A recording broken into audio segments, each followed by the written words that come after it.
Greetings and welcome back to our Standing Watch program. Today I'd like to discuss with you a very controversial subject, and I'm not going to give you any answers, but I'd like to bring up some questions. I'd like to talk about the ongoing debate whether or not President Obama was actually born in the United States of America. Because if he was not, according to the Constitution and the immigration law in force and effect in 1961 when he was born, he wouldn't be eligible to serve as president because he wouldn't be a natural-born citizen.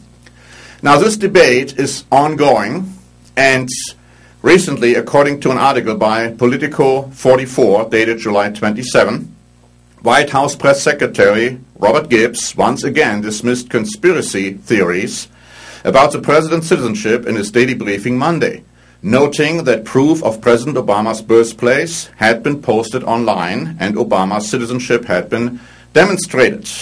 And then he pointed out that Mr. Obama was born in Honolulu in Hawaii. But not everybody agrees with that claim.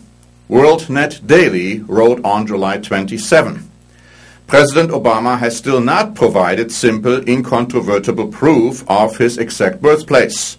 That information would be included on his long-form, hospital-generated birth certificate, which Obama has steadfastly refused to release, amid a flurry of conflicting reports.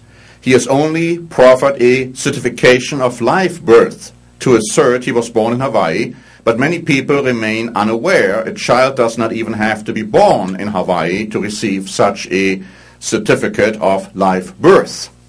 Now, in a subsequent article, WorldNet Daily reported on July 29 that a retired CIA officer issued a report stating that in 1961, if a person was born in Hawaii but not attended by a physician or a midwife, then all that was required was that one of the parents sent in a birth certificate to be filed. The birth certificate could be filed by mail. In addition, according to the law, apparently, it didn't even have to be the parent who would have to apply for such a birth certificate. Now, the original article by WorldNet Daily, dated July 27, goes on to say that there are at least 2 reports citing Obama's birth in Kenya, and Wikipedia has also found to have been reporting on Obama's birth in Kenya. Now, that's quite interesting because according to an article by Infowars.com dated July 14, the Daily Graphic News in Ghana reported the following, and I quote, "For Ghana, Obama's visit will be a celebration of another milestone in African history as it hosts the first ever African-American president on this presidential visit to the continent of his birth." In addition, this article goes on to say that an affidavit was filed by Obama's step-grandmother stating that she was present when Obama was born in Mombasa, Kenya. And additional affidavits have been filed by ministers of the Anabaptists Continental Presbytery of Africa stating, and I quote, that it is common knowledge throughout the Christian and Muslim communities in Kenya that Barack Obama was born in Mombasa, Kenya.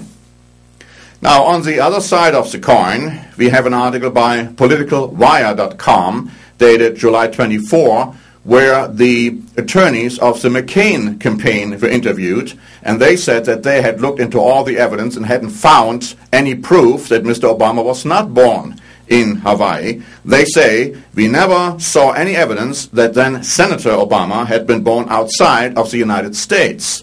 We saw rumors, but nothing that could be sourced to evidence."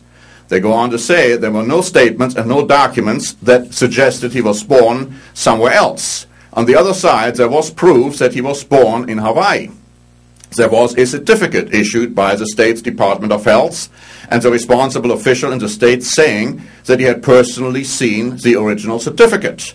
There was a birth announcement in the Honolulu Advertiser, which would be very difficult to invent or plan 47 years in advance. Now, with all due respect to the attorneys of Mr. McCain's campaign, of course nobody suggests that this was all planned at 47 years in advance to make sure that Mr. Obama would be eligible to become the president. However, what is so fantastic to think about the possibility that somebody, didn't even have to be the parents, was trying to establish that this child was born in the United States of America to make him a United States citizen. I mean, millions upon millions of Mexicans come over the border each year to the United States in the hopes of ultimately becoming residents, legal residents, and American citizens. Now, to top it all off, recently Lou Dobbs ran a program on CNN demanding that Mr. Obama would release his long-form birth certificate. And then he was stopped by his boss, who was telling him that the story is dead and that the long-form birth certificates were destroyed. A claim which was false, because according to USA Today, dated July 29, it says that in 2001, Hawaii's paper documents were reproduced in electronic format, but any paper data prior to that still exists.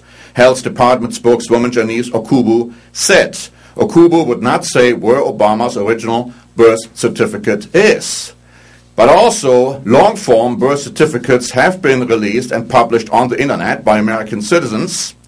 And not only from the year or the months, but even within the days when Mr. Obama was born, allegedly in Hawaii. And these were long-form birth certificates of residents and citizens, I should say, born in Hawaii. And so we see from that statement that obviously those long-form birth certificates still exist. Now, why is Mr. Obama's long-form birth certificate, which would give us all the information needed to prove that he is eligible to serve as the American president, not released? I don't know. The problem is you don't know either. But it is an embarrassing situation. The international press has picked up on it now. Der Spiegel Online in Germany wrote an article about it.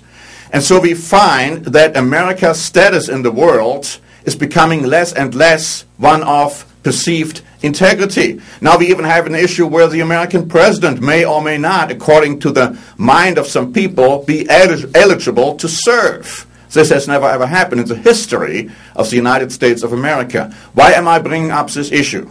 Because I don't know what the answer to this particular one is, except I would strongly recommend that Mr. President Obama releases his long-form birth certificate to put all the questions to rest. But I'm bringing this up because the Bible makes it very clear that in these end times, the United States of America will lose more and more prestige. And they will not have any longer the influence in political and military and economic matters.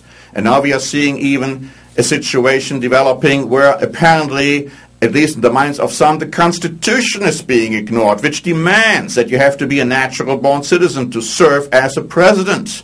Now, some say, I don't care about that. Well, if they don't care about that, they don't care about the Constitution. We see an alarming trend that more and more constitutional rights of American citizens are being trampled underfoot by laws which are being enacted, by the legal system. That's an alarming trend, my friends, and we shouldn't stand idly by and look at this and say, oh, we don't care about it. We ought to care, because God cares. We are a country which has laws, and these laws need to be obeyed, and they need to be established, and we need to abide by them. So again, my friends, I will keep you informed about what is happening in this mysterious story. Until next time, this is Norbert Link for the Standing Watch program.